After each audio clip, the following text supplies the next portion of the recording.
Okay, so we're jumping from one panel right to the second one. Ladies and gentlemen, this will be the last panel before the break.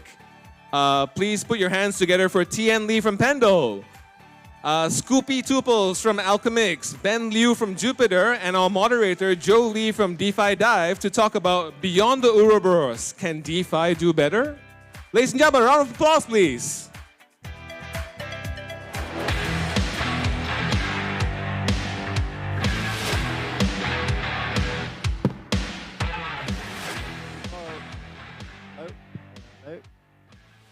The mic, please. Hold on, Joe. You can take mine again. Hold on. Hello. No, I think it's working now. Thank you very much. Okay. All good. Okay, thank you very much. So first off, I'd like to thank everyone involved in the setup of Ethereum 2024 KL. It's been an incredible journey to get to this stage. I remember meeting the organizing team, Skylar there, Danny. I believe in Amsterdam we met. And yeah, to see the Ethereum conference come to KL is quite special. But without further ado, we've got an expert panel here that's ready to talk to us about, the alphas in DeFi and the benefits of using DeFi and why, as a field, it's just exploded in the last couple of years. So I'm excited to get into that. So let me introduce myself. My name is Joe. I run a project called DefiDive, but my original interaction with cryptocurrency came in 2011. I remember meeting Vitalik before he launched Ethereum. I remember thinking, I've got to back this guy, and the rest, we shall say, is history. So, shall we go TN first? Hello. Yep. Yeah, I'm Tien, CEO, co-founder of Pendle. We're a protocol for the tokenization and the trading of yield. So, been around for a couple of years now. More recently, we started to get involved in the points trading sector, and that was when we started to see more serious traction. But generally, people use Pendle firstly to speculate on points. So if they want to have like leverage exposure on points given out by protocols as part of their pre-deposit campaigns, Pendle is a very good venue for that purpose. And then, of course, like for the other group of users who want to obtain fixed yield on ETH, Bitcoin, or stables, Pendle is also a very good venue for that. All right, can you share a little bit of a brief history as to how you got into crypto and why Pendle came about? I started out like in crypto professionally through Kyber. So I used to work with Liew back in 2017. But yeah, fast forward a couple of years later, was really just farming a lot of shitcoins in 2020. Realized that there wasn't an avenue for users to lock in the very attractive APY. So that kind of kickstart the journey of building Pendle. Fantastic. How about Mr. Scoopy? How does your journey into crypto look? I think it was back in 2013, I read an article about the Silk Road. And that's when I first learned about Bitcoin. And I was this close to clicking that button to buy some. And then I was just like, nah, this looks like a scam. And I promptly forgot about it until a few years later. I was like, well, this Bitcoin thing is still around. And that was like 2016. So I learned more about it. And then I got really interested in it, started investing in Bitcoin and then Ethereum and ICOs. And then in late 2017, I started playing around with dApps after MetaMask was released, and and I was just like totally enamored by them. I thought they were really cool. I was seeing experiments with programmable money, and I was like, this is what I want to do. And so at that point, I started learning blockchain development. And in that journey of learning, I met a bunch of people, and we were all together in this kind of like tight-knit group. And during DeFi summer, we're like, wow, these yields are insane. Like you're getting like 50% on stable coins, like 30% on ETH. And we were thinking, what can we do with this? Because I think this is actually a really powerful primitive. And so through a number of iterations, we finally came up with the idea for Alchemix, which is a way for you to deposit your yield tokens, and then you can borrow off of them, essentially getting an advance on your future yield. And then the way the protocol works is that the yield that your collateral is earning then repays your debt over time. So you have a self-repaying loan protocol. Fantastic. And Ben?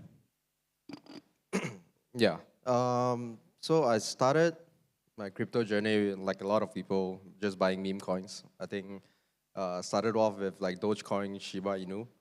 And then I met Xiong, who is one of the co-founder of Jupiter. Back then it was Mercurial Finance.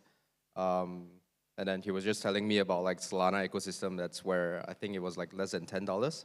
And then it was just like a lot of people just farming around like the hundreds of APYs, right?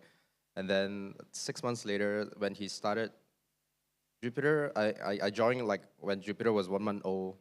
And yeah, a little bit about Jupiter, I guess. So Jupiter, we are an aggregator in Solana, doing spot. I think right now it's more than 300 billion in total trading volume. And then we have perpetuals as well, which started like a year ago. Right now, I think it's more than 100 billion trading volume. And then we have a lot of like a suite of product as well. We have Launchpad, which currently on pause, waiting for like V2. And then there's going to be a mobile app happening next week. So yeah. I'd like to get everyone to share about the journey into DeFi.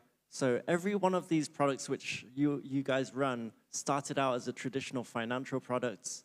Perhaps you could share with the audience what that traditional financial product was and is, and why your DeFi equivalent is the future of that. Yeah, so Pendle's design is actually very much inspired by coupon stripping. So in TradFi, bonds can be stripped into like the coupon itself as well as the zero coupon. But DeFi, like contracts just makes it a lot more composable. Like in this case, we take a yield-bearing asset and strip into PTYT. Effectively, one represents zero coupon, the other one represents the coupon, which they're basically equivalents, but in the DeFi sense. And by splitting up the yield-bearing asset into these two components, we allow these two different parts to be traded independently of each other. And as a result of that, more different types of use cases could be enabled. Like for example, if a user just wants to increase leverage on YT, they could do that. There could be a lending market for PTs as well. So yeah, these are just like optionalities that we see happen and could only be made possible because of just smart contracts. Yeah, for us, I don't think there's anything that's like a one-to-one equivalent of Alchemix in TradFi, but I think the closest analog to it would be something like a home equity line of credit, where you have an asset that is earning yield. So imagine you're renting out a property, and then you're using that income in order to pay down your debt. So I guess like a home equity line of credit is something similar to it, but unlike that, you don't have to find tenants and you don't have to maintain a house. So it's a lot easier to run. Have you seen people use your product in a way that people use mortgages? Yeah. I've seen, there's been a lot of testimonials from our community. Somebody's used it to buy a boat because his dad's boat sunk in a storm like the year before, so he used it to buy a boat. There's another person who used it to pay for their grad school. Another person who used it to pay for their child's birth, which was really heartwarming, and cars and other things like that as well. So I actually like it when I see people use it to finance real things in their lives instead of just speculating with the tokens or trying to maximize yield farming opportunities, which are valid use cases, but it definitely is more heartwarming to see people use it for real financial use cases. That's a fantastic story right there. Ben, how about Jupiter? How did that evolve into from the traditional world into what it does now? I think for Jupiter, I mean the classic example, or like when I was telling like what does Jupiter does in real life, it's like Google Flex, right? Like it aggregates different airlines, different routes for you, and then on the same time on the TradFi side, it's like the stock exchange where you can buy stocks, right? So I think combining those two together, where you can buy literally every token in Solana right now, and yeah, gives you the best price. Yeah, I guess that's a comparison. So I mean, back in the day, we always used to log into this Bitcoin exchange called Mt. Gox that evolved into your Coinbases and your Binance. But in reality, when people are looking to exchange one token for another, why do you see people choosing Jupiter over, say, Binance?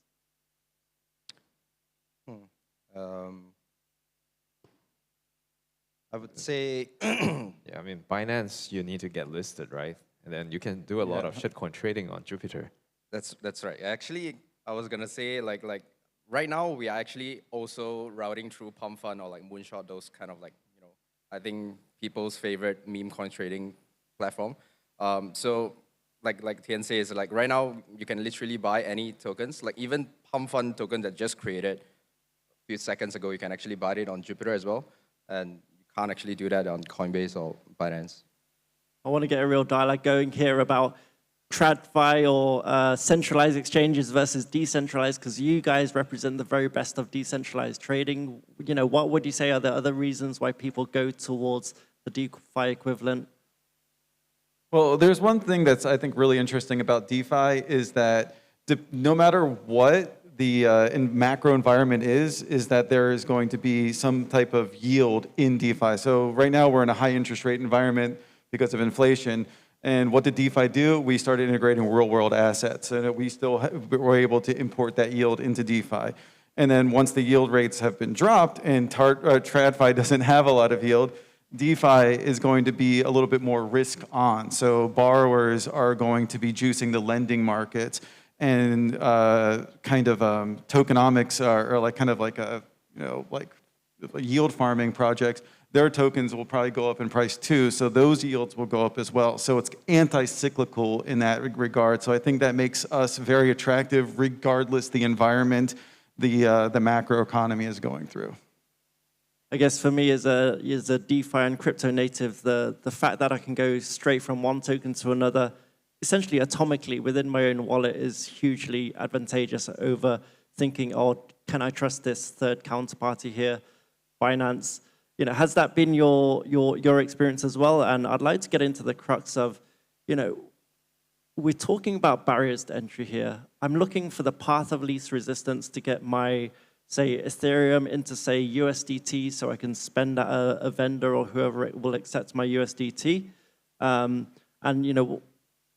you speak into what's required to lower these barriers for entry into the DeFi space? Because I think the next couple of years worth of growth into DeFi is going to look like making things easier, faster. Why are people still using Binance when there are so many cheap, quick, and easy DeFi equivalents?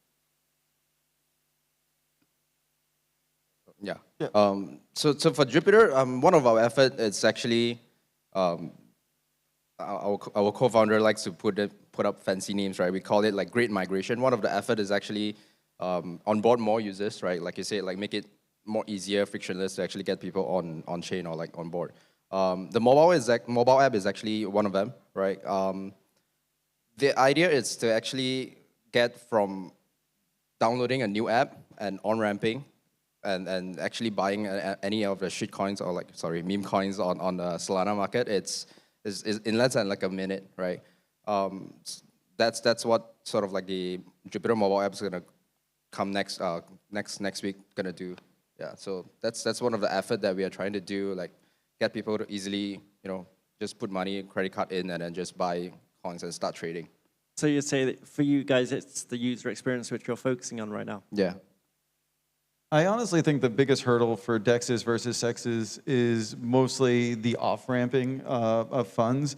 And that's the only reason why I use Coinbase, is so I can get funds into a bank account so I could spend it in real life. And if I could do that, very easily from a DEX or from my own wallet, or if merchants accepted stable coins and things like that, then I don't think I would use a bank account or a centralized exchange at all. That's the last hurdle I think there really is. Tian? Nothing to add. I guess I'd like to go into a time of asking you specifically a bit more about your projects. So perhaps we can kick off with you at Pendle, Tian. So, you're in a market of, yield tokenization, essentially. how has the market for yield tokenization changed from the moment you stepped into it or the moment that, say, staking was offered in Ethereum to right up until now? Because we're essentially talking a multi-billion-dollar industry has essentially just sprung up in just a really short matter of 2 or 3 years. So I think with regards to yield tokenization, I don't think a lot has changed. If anything, the awareness of yield tokenization has improved. What change, or maybe like an offshoot of like yield tokenization was actually points tokenization, which happened more recently in the earlier part of this year. Points is not a new concept, but it got popularized by EigenLayer. And then there were several other LRTs that were building on top of EigenLayer, and they were also issuing points. And then as a sector, there was a strong demand. So relative to like just a couple of months ago, points trading has become a lot more efficient. I think back in Q1, Q2 this year, because none of the points realized into tokens, so there was a lot of inefficiency there in regards to the price discovery of points. A lot of users overvalued points, and for the ones that bought points when the points were still relatively cheap, they made pretty healthy money. For those who came in later, then they became the exit liquidity. So I think with more data points now, the community has wisened up. The price discovery of points just has gotten a lot more efficient. And I think right now, the premium for points has eroded. So what that means is like basically the perception for points will normalize to the view of the project. Like as an example, right? In Q1, if you're a shitcoin, you're a really, really lousy team. But if you have like a very creative mechanics on points, you can probably do quite well when it comes to liquidity bootstrapping. But right now, if you're a shit project with really lousy traction, and then you issue point, it probably wouldn't change a lot of things.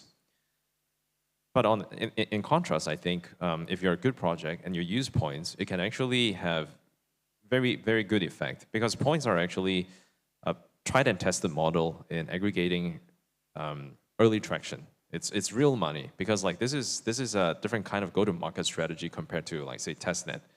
Back in the days, like you could like in order to show traction, I think a lot of early projects, projects in their early stages would launch maybe testnet campaigns, and then usually it gets spotted because it doesn't cost anything, right? But with points campaign, actually it will, because like the points will realize into tokens, and then these are actual money. There is an incentive for actual participation in the protocol. So I think that's my view, and I think it will likely stay relatively consistent moving forward. I feel like I want to ask on behalf of the audience, what have been the most successful investment strategies on Pendle been? Asking for a friend. You mean me or? Just alpha for people? I think the early participants of YT, like the early YT buyers of Ethena, set points, they are probably the biggest winners of across all our campaigns. Thanks for sharing that. Scoopy, I want to ask you for your thoughts on what Tien just shared, but I also want to ask you your thoughts about what it takes for your project to attract liquidity. Yeah, I'm not so positive on points as Tien is here next to me. I think my main issue with them is that you're getting something, but you don't really know what it is. It's sort of like a mystery box. Like the protocol can, rescind your points from you. They could, devalue everyone's points. They can, arbitrarily decide how many percentage of the float these points are going to be. So you don't really know what you're getting into before you get into it with points. And that lack of transparency is my biggest issue with it. I do agree with Tien in that it is a very good bootstrapping, a very effective bootstrapping model. I just don't really agree with it, especially when we have other primitives like yield farming that do the same thing, but with more certainty and guarantees and transparency. But to add on to that, like it's very hard to attract liquidity. So Alchemix is a synthetics asset issuer, and so for our synthetics to have any value, we need to have another side matching with them, right? And so the primary way that protocols do this is they incentivize liquidity, whether that's through a backroom deal with some whales that you know or some market makers that you know, and or doing yield farming programs. Where LPs can earn the project's token for supplying liquidity on DEXs. And doing that is a major impediment for stablecoin issuers or synthetic issuers to scale to the billions in TVL and stuff like that. And so at Alchemix, we've kind of hit this barrier in that our token price is our kind of scaling limit. And that has informed our design for our next version, which hopefully can get over that barrier of having to require token incentivization for liquidity. Can you talk a little bit more into that, the tokenomics in particular? It's a little bit close to the chest at this point, but essentially it has to do with the peg stability module. Right now with Alchemix V2, the peg can't, or the supply would have to contract if the peg goes down, right? So the peg falls, you need to reduce the amount of tokens out on the market in order for the peg to go back up. And the current system we have in Alchemix is too slow for that to be effective in the face of black swan events. So with the V3, if we need to contract from 1 billion down to 100 million, we can have certainty for how long that will take and processes that are fair for that to happen in the system as well. And I think that is our main innovation that we're going to be driving forward when we release our next version. Can I ask what you credit the success of platforms like Aave or MakerDAO down to? Because they've attracted huge amounts of TVL very, very quickly. So for these are different things. So MakerDAO is the original kind of CDP and stablecoin issuer, or decentralized stablecoin issuer, and they had a lot of first mover advantages. And probably one of the things that really benefited them more than anyone else was being included in Curve's 3 curve pool, which was paired with USDC, USDT, and DAI. And then this pool was attracting billions in TVL at points. And that was one of the reasons why, and that was also incentivized by Curve. So they were getting these incentives for free without having to pay anything in return for it. And because of that, DAI got Lindy. It got this economic value, or people have consensus that DAI is worth $1. So then people started treating it like that and using it, as LPs for different things like that. So DAI had that first mover advantage. Whereas Aave is running into similar problems with its Ghost stablecoin. That's not scaling nearly as large as some of the other stablecoins. I think it's less than 100 million in circulating supply still. And that's from a giant of Aave that has the resources for the incentive programs. So I think a lot of it is market consensus and finding that Lindy of having that trust that your stablecoin has been performant for a long time. So I guess I'd like to jump to Ben at this point. There's been a lot shared about success in DeFi and whether it depends on tokenomic design, reward incentives, but Jupiter seems to have gone from nothing to literally billions traded, millions per day at the very minimum. What would you say was the secret to Jupiter's success? And perhaps you can share what's coming up next for Jupiter, because that's the most exciting part. Yeah. Let me just talk about like some of the upcoming products first, right? So I think 2 weeks ago in Singapore in Breakpoint, we have a lot of product release or announcements, right? Like Perps, our Perps, it's the largest run right now in Solana. Gonna have a V2. V2 is gonna have limit order, gonna be feesless, and there's a new Oracle as well. So it's way performant than before. And then mobile web is one, and then we have a new API. And there's also our intern actually built a prediction market as well. So just follow the trend right now. Also for meme coins trading, we have also Ape Pro. It's a second version of our Ape token trading terminal. And yeah, so all this, if you look at it, Perps is obviously a product of its own, but there's a lot of improvement or I guess innovations that we are trying to do on like the meme coins trading part, because everyone knows this, right? Like pump fund numbers or like Fonton numbers in Solana, or like even recently I heard like MoonPay, one of the on-ramp, have sort of like break their new records of like a single day of like most on-ramp because of meme coins as well, right? So meme coins, for us, is here to stay, and it's a lot of like entry for a lot of like new users, normies as well. So we are doing a lot of things to like say empower like meme coins trading, right? Our mobile app is one, A Pro is one, and I think listening to our community, right? We have this Jupiter have this like a weekly community call, like we call it planetary call every Wednesday, where we talk to the community and share some of like the updates that we have, and then get feedback from the community of like what they want, right? Like along the line of like developing or like improving the product, we work very closely with the community, right? There's also a process where we have like, before we release it into production, we have like this h.jup.ag, which is sort of like a pre-pod kind of site that we push it out and tell users like, hey, this is like sort of like a new features that we're experimenting. Take a look, try it out, and see how it goes, right? And obviously, there's going to be bugs that we're going to be fixing before we actually push it over to prod. So I guess the way Jupiter does it is it's worked very closely with the community. We have pretty good numbers of users that actually give good feedback and also stress test the system before it actually goes to prod. I think the one thing that stands out for me with the way Jupiter approaches its task is to just smash the ball out of the park in terms of nailing product delivery. If you just give the right product to the consumer that they're after quickly and in a way that's very cheap, then the product has it's just going to succeed. So to close that out, we're all here to hear a bit more about DeFi, and you can't separate DeFi from tokenomics. Each of your projects, is essentially tokenized, or is in a field of, trading a lot of tokens. But what is perhaps you could close out and teach the audience about the sustainability of tokenomics. What you credit each of your projects' success to when it comes to tokenomic design. Key takeaway, a minute each. I think ultimately the protocol has to generate revenue, and then figuring out a way to accrue value to the tokens is, I think, the only sustainable way of ensuring that the token is relevant.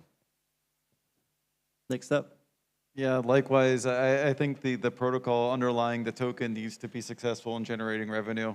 Without that, then you're basically vaporware, or you're a company that doesn't make revenue. So yeah, I think that's the key to it. And Ben? Don't have much to add. I think pretty similar, right? But one thing I want to add is that like so Jupiter, we launched token in January this year. But recently we have this DAO proposal that we just passed, is that we're going to cut our supply by 30%. Again, stay very closely with the community, because there's been sort of like talks and says that Jupiter's token FDV is a bit too high. And yeah, so just sort of like stay close to the community, and then, because essentially it's a DAO vote, right? Like, so all of these are like Jup voters that actually, have their say of like how do we sort of like handle the token, our Jup token. Fantastic. Yeah, transparency, I think, is really key in that process as well. Yeah, for sure. If you're going to make any changes, everybody needs to be on board. And what would you say about managing risk in DeFi? Oh man, it's a minefield. So there's risks in every front. In Alchemix, we have to vet which assets we accept. So we're very conservative with the stable coins we have. They had to have a long track record of being good and solid and stable. And then the strategies that we pick, we want to pick protocols that have been around for a while, that have been audited and things like that for our yield strategies. So that's why we have like Yearn and Aave as our premier yield providers, because we know those are like stalwart, super safe protocols. And then, even sometimes you think you're super safe, and then the DEX that you're using has a reentrancy bug at the compiler level. So, you never know. There's always unknown unknowns in DeFi. So, try to spread your risk around. Don't be all in one place, because if you get got, then it's game over. So, yeah. Sage advice. And yeah, where can people find you guys? Perhaps you can show your projects one last time or share your social medias. Website address, URL, Yeah, Twitter handle. Pendle.fi. Sorry, yeah, Pendle.finance. And then Alchemix.fi. Joop.ag. Okay, could we get a big round of applause for our expert panelists here? Thank you very much for sharing your expertise.